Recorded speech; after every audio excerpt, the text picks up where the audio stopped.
For a lot of articles and commentaries on Bradley Manning, all these issues, I recommend Rutherford.org. Keep up with the issues. Also, the Huffington Post, which a number of my commentaries are on Huffington Post. Most recently, one on Bradley Manning. But let me ask, since you gentlemen are people of many words, I want to ask a couple questions at once. First of all, the Pulitzer Prize winning journalist Seymour Hersh said last year, about 8 months ago, he said, at this point, Obama's in real trouble because the military are dominating him on the important issues of the world, Iraq, Iran, Afghan, and Pakistan. And he's following the policies of Bush and Cheney almost to the fare thee well. The question I have is, there's two questions. One is, what happened to Obama? All the hope changed and things we were hearing. Two is, do I hear some advocating of some mass marches of the Martin Luther King style from you two gentlemen? How if we go up real change, I mean, Martin Luther King who advocated civil disobedience, are we talking about those kind of things? Giving free flow. Well, the first question is that Obama's presidency and his emulation of Bush and Cheney demonstrates that the empire is not a personality aberration, it's a cultural pathology. That the entire culture has accepted this idea of domination for the sake of domination, make us safe, not free. And if anything, we will not probably see anyone in the White House with the intelligence of Barack Obama in the next century. And yet he's still, because he's so much a product of our political culture, simply seamlessly moving from Bush-Cheney into his own domain, and I'm sure his successor will be the same. Now, what is it that's needed in order to change things from the abysmal state at present? And listen, we still have the power of the vote, the ballot, as long as we exercise it and use free speech in order to convince colleagues that they need to rethink things. I was in the Congress the first day of the TARP vote in the House of Representatives, which was voted down despite all the pundits claiming that the sky would fall if the big banks weren't bailed out.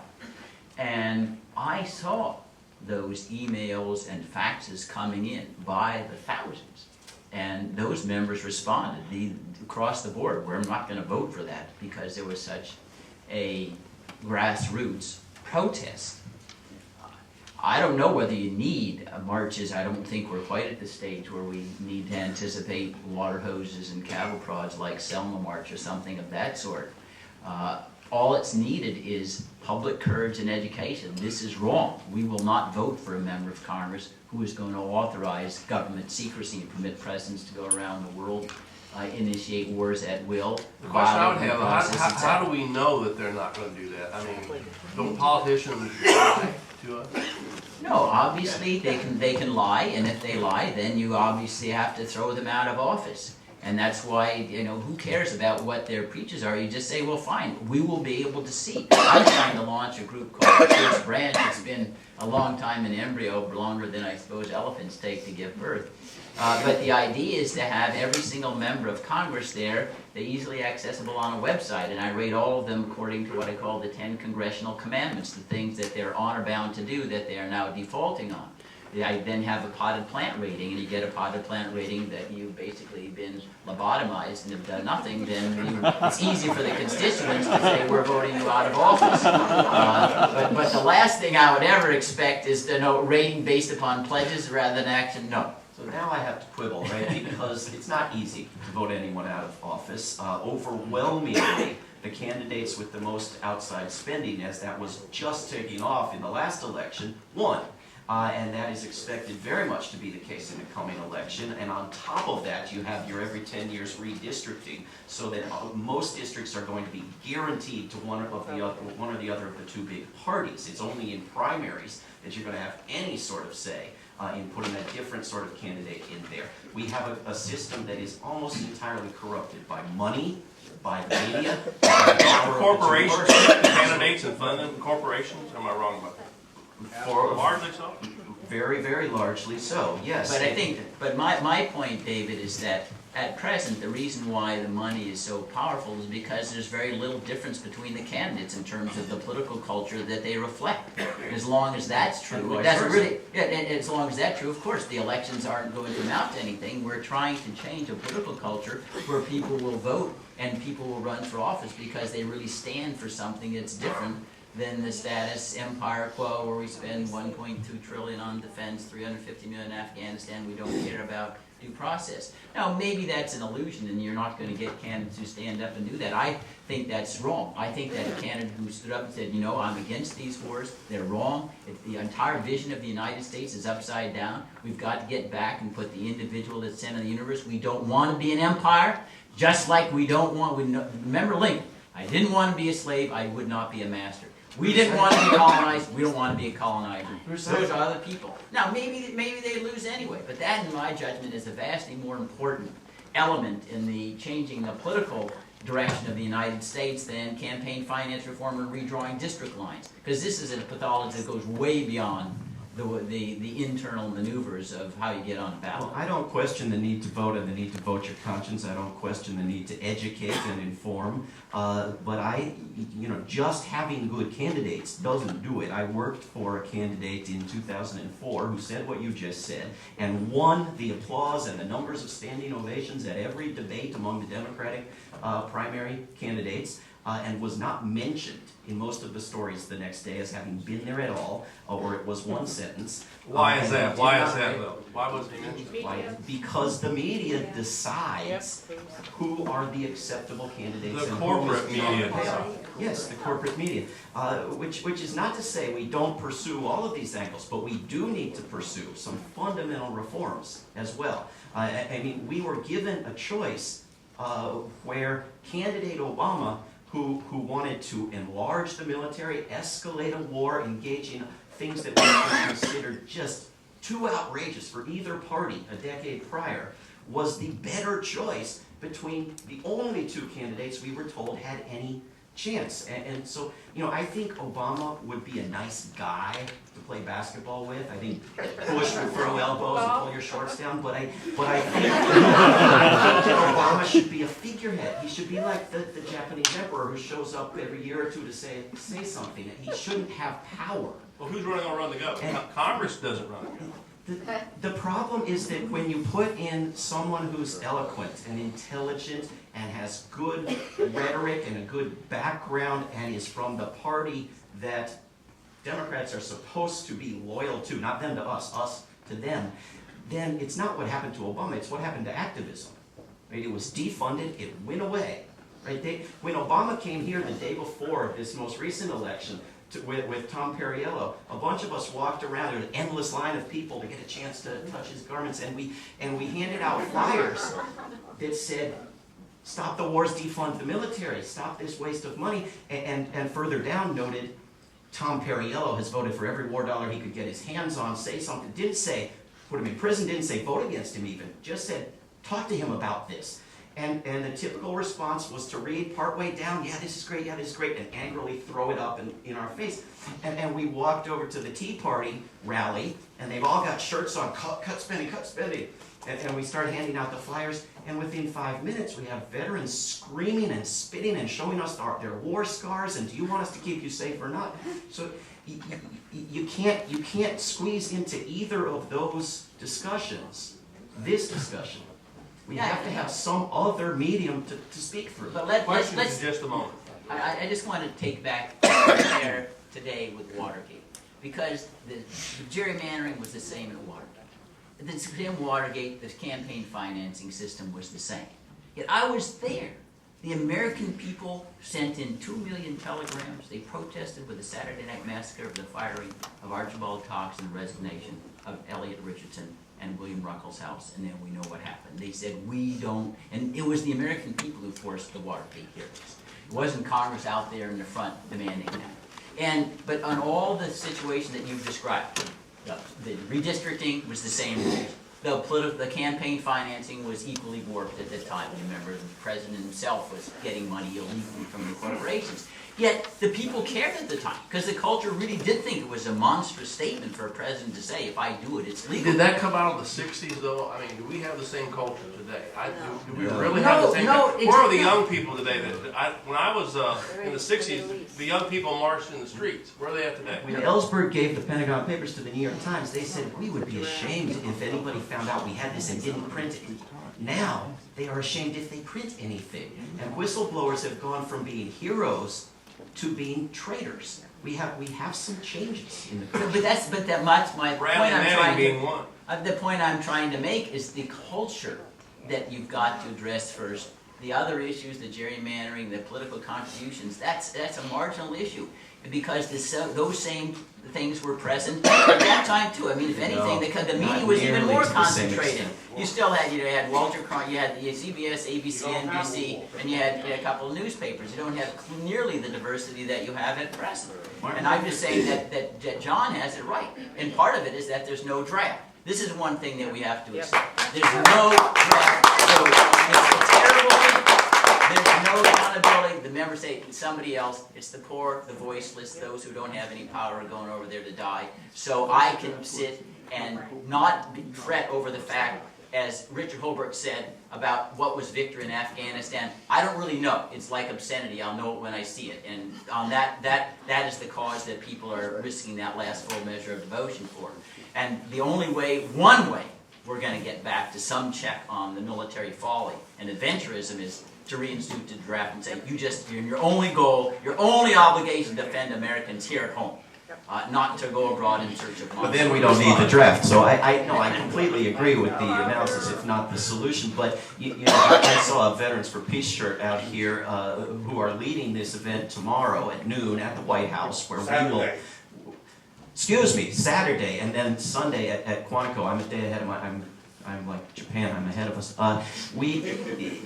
If you want to put yourself on the line and say I've had enough, and even if everyone else isn't doing everything that was done in previous decades when people were active, I will do it. Then come at noon on Saturday to the White House, come to the White House events, ask to speak to the President on behalf of 2/3 of the country that says get out of this war, and expect to go to jail. And have at least $50, if not $100 in cash and a photo ID and almost nothing else if possible, and expect one of the most enjoyable, least frightening, solidarity building moments of your life that will be an extremely minimal hassle compared to what the people of Afghanistan. Or if you get arrested, call the Rutherford Institute. We like that. Anyway, I think it's time for questions. If you have a question, there's a lady with a microphone. Can you proceed to the microphone, ask your question, then we'll be glad to respond. Yes, sir. Well, thanks, David. You just said put yourself on the line, and of course one way to do that would be to get arrested. But this gentleman argues that we ought to run for office, have better candidates, really push in the electoral arena. I've done that a couple times, and I ask you, sir, to do it, and others in this room to consider that, because it really is a useful way. And if this gentleman, Mr. Fein, we have good whistleblowers, people who are willing to run. How do we get them through that primary process when their incumbent already has $1 million? Well, you answered my question in asking Bruce's question. I don't have any money, and I will not go beg for money from the people who have it. We have, as was articulated by Michael Moore in Madison, Wisconsin, 400 individuals with more money than 155 million of us. As Louis Brandeis said, you can have democracy or you can have the wealth all concentrated in a few hands, but you can't have both. And we don't have both. We have the wealth concentrated in a few hands. And unless you are willing to kiss up to people who have that money, you cannot plausibly win an election campaign. By kiss up, you mean you have to do their bidding, right? After you get elected. Absolutely. You think they're wasting their money? You know, there's a reason why you can talk to a governor if you pretend to be David Koch, but not if you're anybody else. The money talks, and it shouldn't. And cleaning the money out of the system isn't the only thing we need to do, but it's certainly one of them. Sure, money is exceptionally important, as it in anything when you try to market something, but all great movements began looking hopeless. And simply because you run once or twice and you're not elected doesn't mean that the cause is hopeless. And if so, it's still the right thing to do. I've flirted with the idea, may from time to time consider running for office, but certainly being involved in political campaigns. And you can't give up simply because right now your race is a strict minority one. The process itself is its own reward. That's what it means to be an American. You struggle because it's the right thing to do. Yes, sir. Yeah, Kenneth Ash with Veterans for Peace, and I'll be there Saturday. Thank you. Yeah. And thanks for your participation. I think that it seems to me that the Imperial presidency has come about because of an abrogation of responsibility by our legislature. That abrogation of responsibility, I wonder if it perhaps is because of the influence of money in politics.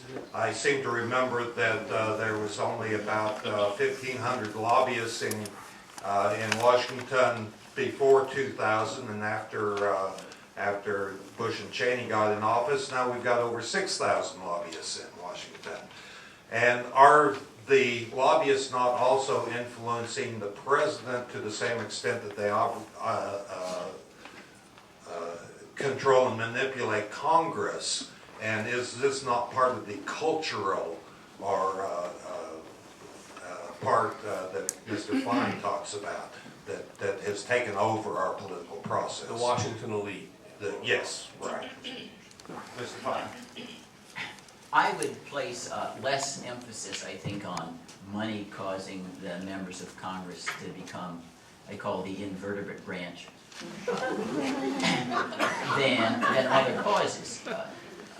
The multiplication of lobbyists came about. You know, TARP came in and every lobbyist started to expand their offices on K Street, which is Lobbying Row in Washington, D.C., which my offices are nearby, because there was so much more to get out of government.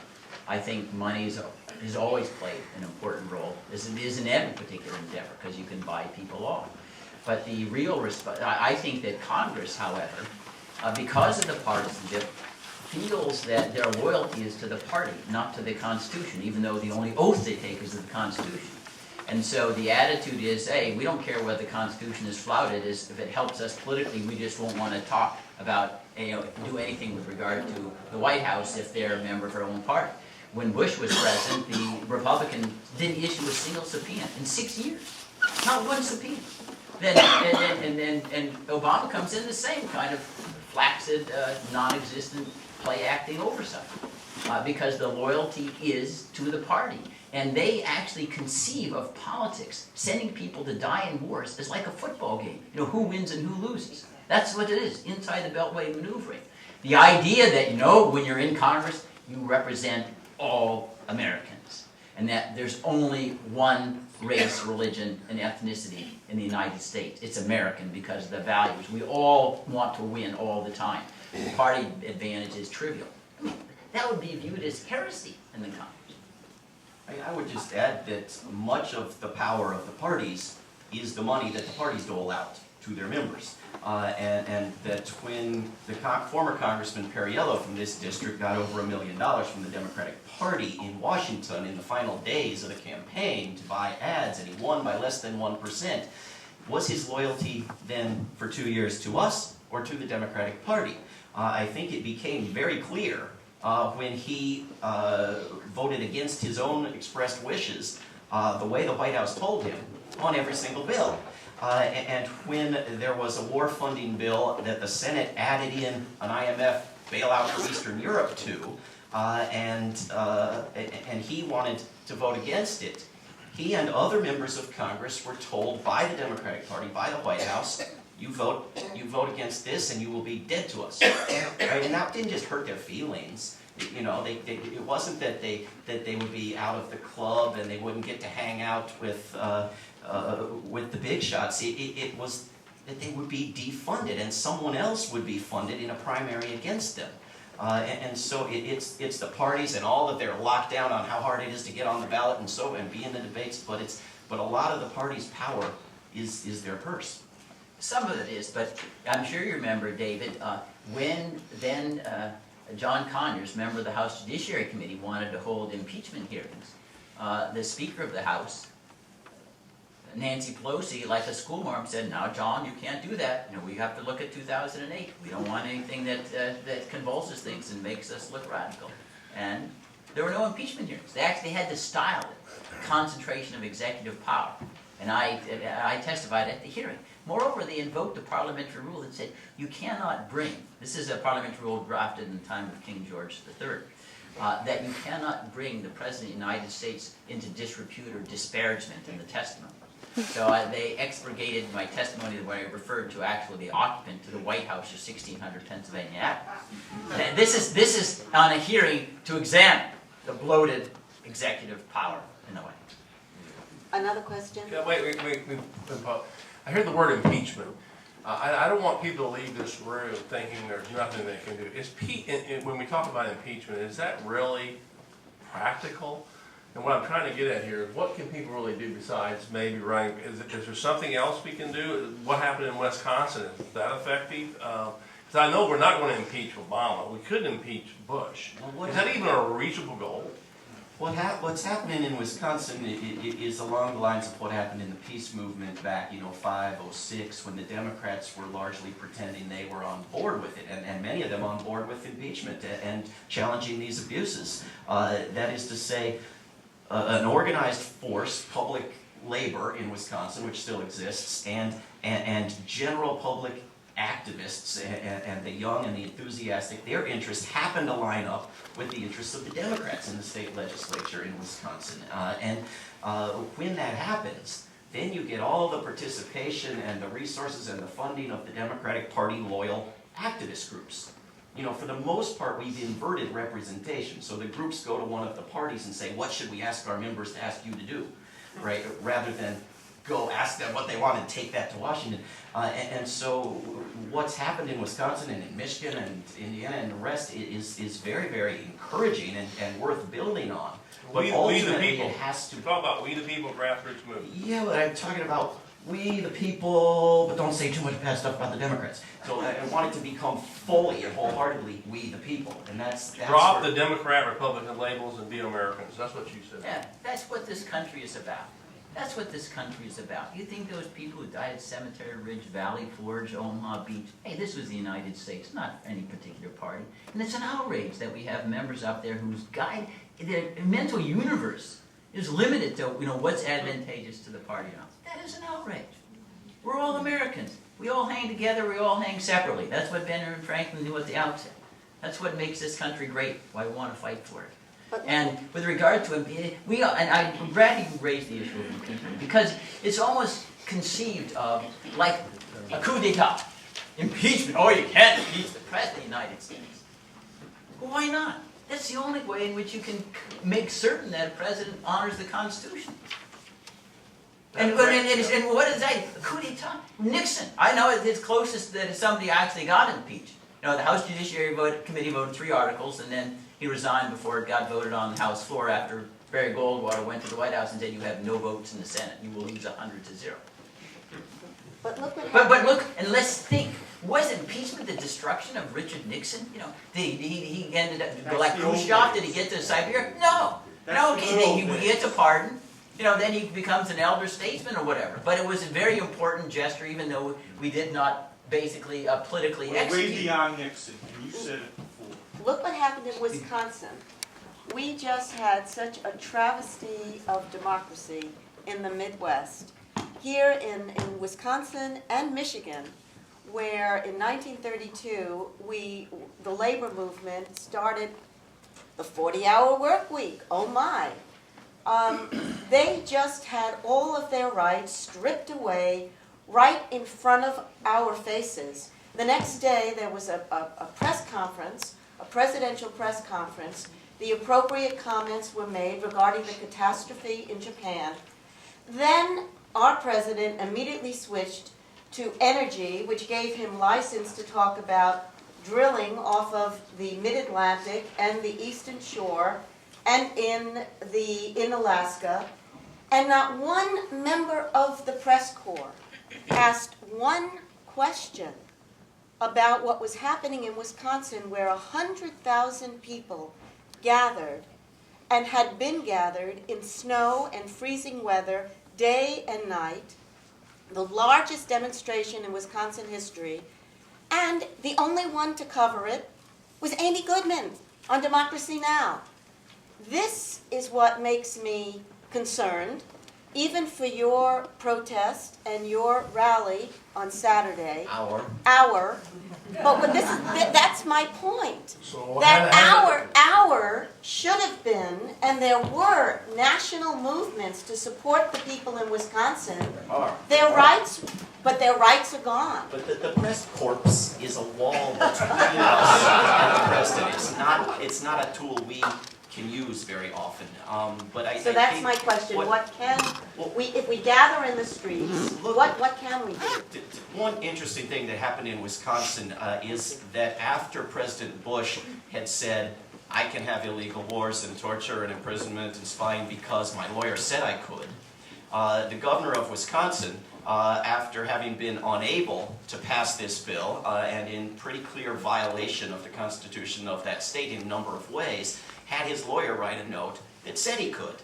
And they went ahead and did it. And this is an issue of culture and education that Americans have to understand, that even if you pay a lawyer to say you can do something, it's not necessarily okay, because there isn't anything you can't pay a lawyer to say you can do. You know when a lawyer's lying? His lips are moving. What happened in Wisconsin is that labor unions who elected Barack Obama, put everything into electing Barack Obama because he was going to try to legalize forming unions in the private marketplace with the so-called Employee Free Choice Act. Anybody remember that one? Would not fight for it, would not lift a finger to force progressive change. They saw that their very existence was threatened, and they put up a fight in defense. Right? So we have to build on that defense to the point where it becomes offense, and to the point where it is not subservient to one of the two parties, which is going to be a bloc at some point. But Wisconsin has been covered by many independent media sources and has inspired people, including people in the Middle East. You have pro-Egypt signs in Madison, but you have pro-Madison signs in Cairo as well. Wisconsin is something we are building on and need to build on. One thing I see is that our public education system right now does not educate our future citizens very well. So they know virtually nothing about kids graduating, about the Bill of Rights, and there's just sort of a control. I feel that our future citizens are graduating from school and not having an idea of what they should do. The other thing I would say is study the philosophy of Martin Luther King. I think it's very, very important. Bruce? John? I think. Hello? Another question? Yes. Actually, you just spoke what I wanted to address in terms of the culture. I'm 67, and in high school and even in junior high, I was in Ohio, we had to pass a test on Ohio state history, and in high school we had to take civics and we had to take American history, and so I learned that as a youth, coming of age. And so I fear, as you do, that this has been lost, because you're talking about the culture. That is the culture. That is where it starts, right there. And when people don't know, they don't even have a sense, I may not tell you all of the amendments correctly, but I understand what's in the Constitution. I could do a pretty decent job. I might miss. They did a recent survey. I know it's terrible. You're disqualified to run for office now. It's terrible. The ignorance is 3 to terrible. 5% of American public school students, these are high school students, can pass the U.S. immigration test. 97% of foreigners can. But those classes, And the questions are like, who wrote the Declaration of Independence? but those classes Those kind of have been questions. taken out, I believe, out of high school. Yes. And No, yeah, they don't study And- the civics like they used to. No, Anyone- people do not any know one of their us that rights. can Yeah, help. And I think that endangers our freedom. We have Tim, a few more minutes, questions? Thank you. Thank you, all three gentlemen, for this wonderful presentation, which I agree with all the words said here. A little bit of vision, introduce myself. I'm so proud to vote for 50 years. As of the last few years, I realized it's wasted time to go vote. It makes me somewhat ashamed of the thing that's happening to entities that I didn't hear directly focused on the names today, that I think create a lot of these problems, although they were alluded to. And that is the power of the money and the votes. And I think one of those is the two-party system. When I hear David say we don't have a chance, it's electing a president that'll be different next time, and then I hear Bruce say we'll be sure to vote. They vote it right, because the two-party system keeps us from having to vote, or meaning anything, or having a choice. The second identity that hasn't been moved here, that's the big corporation, and it is following money, is the biggest corporation, which is our bankers here and internationally, that own our Federal Reserve System and the Fed that controls our money. There's a committee meeting going on right now in DC trying to bring some of this to light. I would appreciate just a comment on the two-party system and the so-called Federal Reserve System, which controls our money. Thank you. I'd just like to say before the gentleman speaks, I think the first, when you vote, that's the first thing you do, that's the least thing you can do. You have to participate in democracy, which means you go to your local city council meetings, you pick it, you get involved in all the avenues of government. If you just vote and sit back and watch Glenn Beck and Blitzer, you're wasting your time, in my opinion. Don't. Yeah, the two-party system is not certainly enshrined in the United States Constitution. In fact, certainly Washington thought it would be the bane of the country, although we had a party system like that emerge very shortly thereafter between Adams and Jefferson. There's no doubt that I think the ballot access rules are tilted, in favor of retaining the two-party system, but it's not that it's unbreakable. You did have Ross Perot got 19% of the vote, simply because there was disgust. But if you had an opportunity to rewrite the rules, there's certainly preferable ways than the certain stipulations now that make it impossible, really, other than the two major parties, to get somebody's name on the ballot. But I don't know how you change that, because the rules for ballot access are written by the incumbents, and you're not going to get courts to invalidate something, even though the conflict of interest is enormous. Now, what was your second question? The Federal about Reserve. the Federal Reserve, but that's certainly true. The Federal Reserve Board, Congress has given such open-ended authority to the Fed that it can do whatever it wishes. QE2, quantitative, $600 billion, $1 trillion. They're spewing out trillions of dollars to banks. We don't know who's getting the money, interest-free, and Congress has has given away all of its power. It's a private organization. Excuse me? It's a private organization.